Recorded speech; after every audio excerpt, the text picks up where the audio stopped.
Wizard of Oz, what it really means. This appears to be a message to expose the banking cartel in America, and to let the people know that they have the power to liquidate them, and get back to Kansas, the real land and republic. The Wizard of Oz, written by L. Frank Baum, is not just a mere story. What is Oz a symbol for? Ounces. What is measured in ounces? Gold. What is the yellow brick road? Bricks or ingot bars of gold.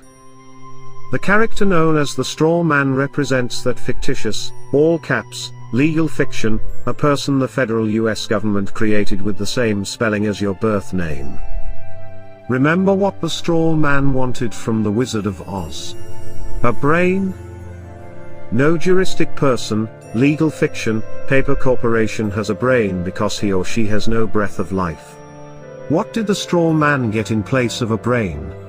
A certificate, a birth certificate for a new legal creation. He was proud of his new legal status, and all the other legalisms he was granted. Now he becomes the epitome of the brainless sack of straw who was given a certificate in place of a grain of common sense. Now, what about the Tin Man? Does taxpayer identification number, TIN, bring anything to mind? The poor Tin Man just stood there, mindlessly doing his work until his body, literally seized up and stopped functioning. He worked himself to death, because he had no heart or soul. He's the heartless and emotionless creature, robotically carrying out his daily task as though he were already dead. He's the ox pulling the plow and the mule toiling under the yoke. These days, his taskmasters just oil him nightly with beer, and place him in front of a hypnotic television, until his very existence no longer has any meaning or value. His masters keep him cold on the outside, and heartless on the inside, in order to control any emotion or feeling that might arise. The cowardly lion was always too frightened to stand up for himself. Of course, he was a bully and a big mouth when it came to picking on those smaller than him. Have you ever noticed how bullies are really the biggest cowards? They act as though they have great courage but, in reality, have none at all. They roar, but with no teeth of authority to back them up. When push came to shove, the cowardly lion always buckled, and whimpered when anyone of any size or stature challenged him. He wanted courage from the Grand Wizard, so he was awarded a medal of official recognition. Now, although remaining a coward, his official status allowed him to be a bully, but with officially recognized authority, and not at all unlike the attorneys, who hide behind the courts. What about the trip through the field of poppies? Did you notice how this had no narcotic effect on the straw man who had no brain, or the Tin Man with no heart or soul? They weren't real people, so drugs could not influence them. The Wizard of Oz was written at the turn of the century, so how could the author have known America was going to be drugged?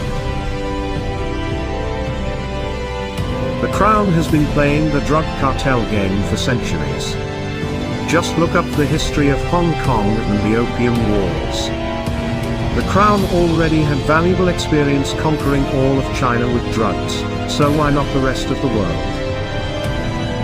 What was the Emerald City? The Federal Reserve System.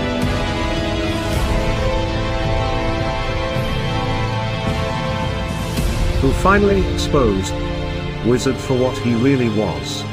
Toto, the cute and somewhat annoying little dog. Toto means in total, or altogether in Latin. What was it that the witch wanted after she alleged that the little dog had bitten her? Toto. Or everything.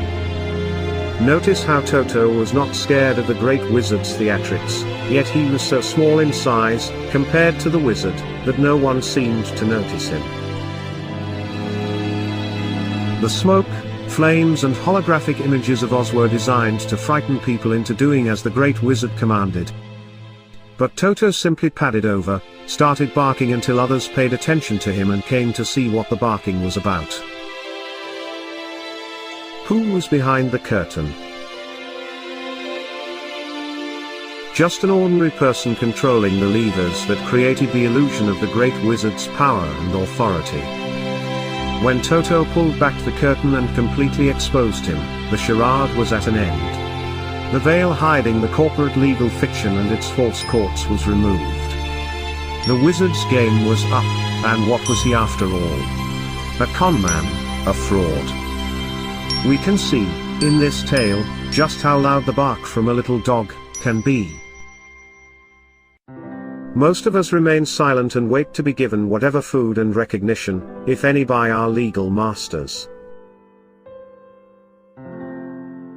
Let us not forget those flying monkeys, what perfect mythical creatures to represent the Bar Association attorneys, who attack and control the little people for the great crown wizard, the powerful and grand bankers of Oz. How, finally, was the evil witch destroyed? Pure, clean water? Liquidation. How did Dorothy finally get home? She simply clicked her heels. She always had the power, and so do we. What would it take to expose the wizard for what he is? We each need only a brain, a heart and soul, and courage. Then, and perhaps of the greatest importance, we need to learn how to work together. Only by working together, can we have the freedom that was given to us all, under the law of God.